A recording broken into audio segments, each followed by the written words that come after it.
যারা একটুতে রেগে যান, অল্পতে মেজাজ হারিয়ে ফেলেন, তারা শেষ পর্যন্তই ভিডিওটা দেখবেন। আজকে যে গল্পটা বলবো সেটা আপনার ক্রোধকে নিয়ন্ত্রণ করতে অনেক সাহায্য করবে। যারা সহজে রেগে যায় তাদের হয়তো অনেকে পছন্দ করে না, কিন্তু যারা সহজে রেগে যায় তাদের এই রাগের পিছনে অনেক বড় কারণ থাকে। তেমনি আজকে যে ব্যক্তির গল্প বলবো তার অল্পতে রেগে যাওয়ার কারণ দীর্ঘদিনের পারিবারিক অশান্তি। সে ছোট থেকে এই পারিবারিক অশান্তি দেখে আসছে, এমনকি বিয়ের পরেও সে এই অশান্তির শিকার হচ্ছে। বিয়ের পরেও এই ঝগড়া অশান্তি বেড়েছে, বই কমে নেই। তাই এই দীর্ঘদিনের অশান্তির ফলে সে কবে ক্রোধের শিকার হয়ে গেছে নিজেও বুঝতে পারে না। আমাদের সাথে ঠিক এরকমই কিছু ঘটনা ঘটে যার জন্য মানুষ ক্রোধিত হয়ে যায়। আমাদেরও কোনো না কোনো মানুষের মধ্যে এরকম ক্রোধের কারণ খুঁজলে হয়তো অনেক বড় কিছু কারণ পাওয়া যাবে। এই ব্যক্তিকেও ক্রোধের জন্য কেউ পছন্দ করতো না। সে চাইতো ক্রোধকে নিয়ন্ত্রণ করতে, কিন্তু সে পারত না। কারণ সে যে পরিবারে থাকতো সেই পরিবারে তো ঝগড়া অশান্তি বিদ্যমান। তার মনে হয়েছিল এই সংসারে তার থাকাটাই উচিত নয়। রাগ, অভিমান, ক্রোধ সব ভুলে গিয়ে আত্মজ্ঞান লাভ করাই শ্রেয়। সে আত্মজ্ঞান লাভ করার জন্য বাড়ি থেকে বেরিয়ে অনেক জ্ঞানী গুণী সাধু সন্ন্যাসীর সঙ্গে পরামর্শ করেন এবং প্রত্যেককে জিজ্ঞাসা করতে থাকে এই আত্মজ্ঞান কিভাবে লাভ করা যায়।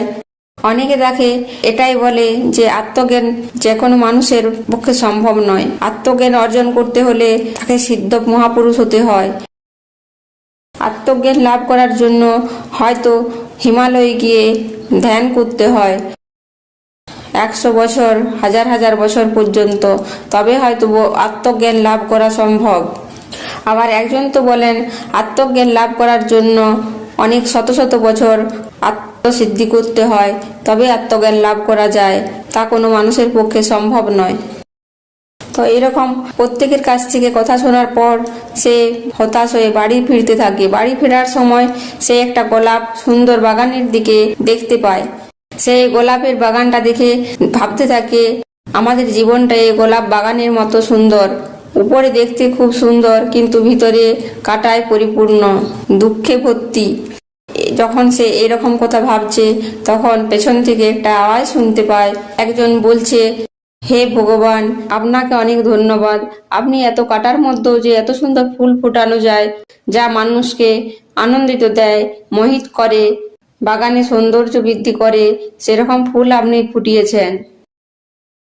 আমরা এটা দেখে শিখতে পারি আমাদের জীবনে যতই দুঃখ থাকুক, কষ্ট থাকুক, তবুও আমরা আনন্দে থাকতে পারি, সুন্দর জীবন গঠন করতে পারি। পেছন থেকে এরকম একটা কথা শুনে সেই ব্যক্তি পিছন ফিরে তাকিয়ে দেখলেন এক বৌদ্ধ সন্ন্যাসী। সেখানে তাকে জিজ্ঞাসা করলেন, আপনি কে? তখন সেই সন্ন্যাসী উত্তর দিলেন, আমি একজন আপনার মতোই সাধারণ মানুষ। এখানে এক বৌদ্ধ আশ্রমে বাস করি। আমার এখানে এক আশ্রম আছে। আমি এই বাগান খুব সুন্দর বলে আমি প্রতিদিন বিকেলে এখানে ঘুরতে আসি। বৌদ্ধ সন্ন্যাসীকে জিজ্ঞাসা করলেন, আচ্ছা, আপনি তো বৌদ্ধ সন্ন্যাসী, আপনি তো বলতে পারেন আত্মজ্ঞান কিভাবে লাভ করা যায়? সেই বৌদ্ধ সন্ন্যাসী তার কথা শুনে উত্তর দিলেন, হ্যাঁ পারবো, কিন্তু আপনাকে দেখে মনে হচ্ছে আপনি খুব অশান্ত আছেন। ব্যক্তি উত্তর দিলেন, আপনি ঠিকই বলেছেন, আমি বহু বছর থেকে এই অশান্তির মধ্যে আছি। আপনি দয়া করে বলুন আমি কিভাবে আত্মজ্ঞান লাভ করতে পারি। সন্ন্যাসী বললেন, এই অভ্যাসকে পরিবর্তন করো। আমি তোমাকে একটি কথা বলছি, তোমার ক্রোধ এলো, তুমি কারোর মধ্যে এটা দেখাতে পারবে না।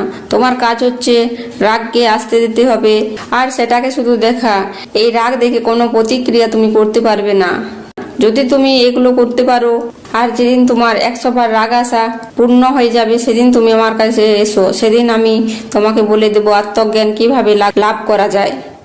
ব্যক্তিটি বলছেন, গুরুদেব, এটা খুব কঠিন কাজ, তবে আপনি যখন বলছেন এটা করলে আপনি আত্মজ্ঞান লাভের উপায় বলে দেবেন, তাহলে এটা আমি করব।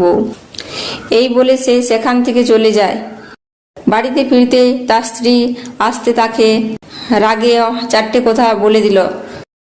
এই ব্যক্তি আস্তে আস্তে ভাবছিল হয়তো সারাদিন সেই ব্যক্তিকে দেখতে না পেয়ে তার স্ত্রী তাকে জিজ্ঞাসা করবে সারাদিন কোথায় ছিল, চিন্তা করছিল, সেটা বলবে, কিন্তু হলো তার উল্টো। কিন্তু সেই ব্যক্তি গুরুদেবের কথা শুনে চুপচাপ শুনে নিলেন। পরের দিন সকালবেলায় বাড়ির অন্য মানুষের মধ্যে ঝগড়া দেখে তার খুব রাগ হলো, কিন্তু সে সেই রাগকে নিয়ন্ত্রণ করে নিলেন গুরুদেবের কথা ভেবে। তার মনে কি চলছে সে সেটা পর্যবেক্ষণ করতে লাগলো। ঝগড়া থেমে গেল, যে যার কাজে লেগে গেল। সে সেগুলো সহ্য করতে না পেরে গুরুদেবের আশ্রমে চলে এলেন। গুরুদেবের কাছে এসে বললেন, গুরুদেব, ঝগড়ার সময় আমি চুপ রইলাম, কিন্তু আমার মনের মধ্যে যে কি একটা চলছে সেগুলো আমি বুঝতে পারছি। তাই আপনি আদেশ দেন আমি আমার বাড়ির লোককে এবং আমার স্ত্রীকে আমি এই কথাগুলো বলতে পারি। আজকের দিনটার জন্য অনুমতি দেন। তারপর থেকে আমি আর কোনোদিন কাউকে কোনো কিছু বলবো না। সন্ন্যাসী বললেন, হ্যাঁ তুমি বলতে পারো, কিন্তু কোনোদিন তুমি আত্মজ্ঞান লাভের চেষ্টা করো না। আর তুমি বাড়ির লোকেদের কি বলবে? তুমি এতদিন তো অনেক কথা বলেছো, তাতে কি কিছু লাভ হয়েছে? তাই সেগুলো ভেবে চুপ থাকবে। তাই সেই ব্যক্তি আর কি করবে বুঝতে পারছিল না। সে শুনে বাড়ি চলে গেল। ভেবে ভেবে গেলেন, আত্মজ্ঞান লাভ করার জন্য আমাকে এইটুকু ত্যাগ স্বীকার করতেই হবে। বাড়িতে যেমন ঝামেলা হতো তখনও ছিল, এখনো হতো। তার রাগ হতো, রাগ দেখাতে পারতো না, কিন্তু সেই ঝগড়া সে তৃতীয় ব্যক্তির মতো দেখতো। মাঝে মাঝে মনে হতো এরপর কিছু বলা দরকার, কিন্তু সে গুরুদেবের কথা ভেবে কিছুই বলতে পারতো না। এইভাবে 1 মাস কেটে গেল। 1 মাস দেখার পর সেই ব্যক্তির আর এত রাগ হয় না। আর যখন ঝগড়া হয়, রাগ হয়, তখন সে তার বাড়ির লোকদের ভালোভাবে পর্যবেক্ষণ করে। তার বাড়ির লোকেদের এই কার্যকলাপ দেখে রাগের পরিবর্তে হাসি পায়। রিয়েলাইজ করে কত ছোট ছোট ব্যাপারের জন্য এরা নিজেরা নিজেদের মধ্যে ঝগড়া করে, কত ছোট ছোট ব্যাপার নিয়ে বাড়ির লোকেরা ঝগড়া করে, কিন্তু তার আর এই রাগ আগের মতো নেই। সেই 100 বার রাগ হওয়ার পর সে সন্ন্যাসীর কাছে যান এবং গিয়ে, গুরুদেব, আমার 100 বার রাগ পরিপূর্ণ হয়ে গেছে। আপনি যেমন বলেছিলেন আমি তেমনি রাগ করে কাউকে কোনো প্রতিক্রিয়া দেখাইনি, কাউকে কোনো কথা বলিনি। সন্ন্যাসী তখন বললেন, তাহলে তুমি এই 3 মাসের মধ্যে কি শিখলে? তখন ব্যক্তিটি বললেন, গুরুদেব, আমি এই 3 মাসের মধ্যে অনেক কিছু শিখেছি। প্রথম দিকে তো আমার খুব রাগ হতো। এই ঝগড়া দেখে আমার মনে হতো বাড়ির লোকেদের উল্টোপাল্টা কিছু শুনিয়ে দিই, কিন্তু আমি লক্ষ্য করেছি আমার এই রাগ কিভাবে উৎপন্ন হতো, কিভাবে আমি আমার নিয়ন্ত্রণের বাইরে চলে যাচ্ছি। কিন্তু আপনার কথা ভেবে আমি আর কাউকে কিছু বলতে পারতাম না। আমাকে কিভাবে আত্মজ্ঞান লাভ করতে হবে সেটাই আমি ভাবতাম। আমি তাদের উপরে মতামত চাপিয়ে দেওয়ার চেষ্টা করতাম, কিন্তু এই 3 মাস আমি এই ব্যাপারে কোনো হস্তক্ষেপ না করে বুঝতে পারলাম আগে আমি কত বোকা ছিলাম। আমি এতদিনে বুঝলাম অন্যকে রাগ না দেখিয়ে নিজে চুপ থাকা। ছোটখাটো ব্যাপারে রাগ করলে ভিতরে আগুন জ্বলে, কিন্তু এই ছোটখাটো ব্যাপারগুলো উপেক্ষা করে গেলে নিজের মধ্যে কতটা শান্তি থাকে সেটা আমি বুঝতে পেরেছি। আমরা অশান্তি নিজেরাই সৃষ্টি করি, নিজেরাই রেগে যাই, কিন্তু এই অশান্তি যদি না সৃষ্টি হয় তাহলে কতটা শান্তি বজায় থাকে।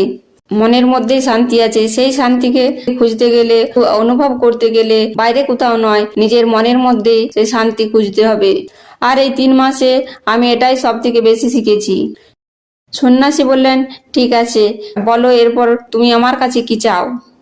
ব্যক্তিটি বললেন, আপনি বলেছিলেন রাগ নিয়ন্ত্রণ করতে পারলে আপনি আমাকে আত্মজ্ঞান কিভাবে লাভ করব সেটা বলবেন। এরপর আপনি বলুন আমি কিভাবে আত্মজ্ঞান লাভ করব।